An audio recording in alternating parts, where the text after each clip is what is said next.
জামালগঞ্জ সরকারি ডিগ্রি কলেজের ছাত্রী হোস্টেলে যৌন উপকরণ পাওয়ার অভিযোগে বিক্ষোভ, 2 শিক্ষককে দায়িত্ব থেকে অব্যাহতি।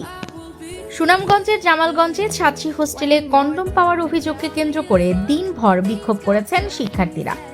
বুধবার সকাল থেকে শুরু হওয়া এ কর্মসূচিতে কলেজ প্রশাসনের বিরুদ্ধে অনিয়মের অভিযোগ তুলে তদন্ত ও দায়ীদের শাস্তির দাবি জানানো হয়। পরিস্থিতি নিয়ন্ত্রণে বিকেলে জেলা প্রশাসনের কর্মকর্তারা কলেজে উপস্থিত হন। প্রত্যক্ষদর্শী ও শিক্ষার্থীদের সূত্রে জানা যায়, ত্রয়োদশ জাতীয় সংসদ নির্বাচনের সময় দায়িত্ব পালনকারী সেনাবাহিনীর একটি দল সাময়িকভাবে ছাত্রী হোস্টেল ভবনে অবস্থান নেয়। সে সময় হোস্টেলে কোনো ছাত্রী ছিলেন না।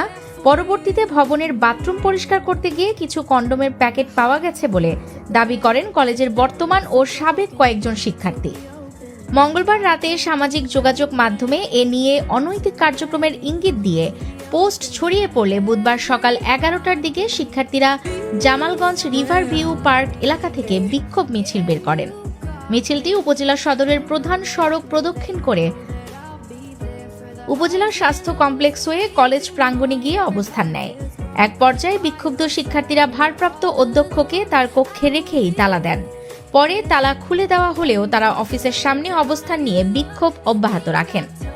শিক্ষার্থীদের অভিযোগ, সেনাবাহিনীর পক্ষ থেকে বিষয়টি কলেজ প্রশাসনকে মৌখিকভাবে জানানো হলেও দৃশ্যমান কোনো ব্যবস্থা নেওয়া হয়নি।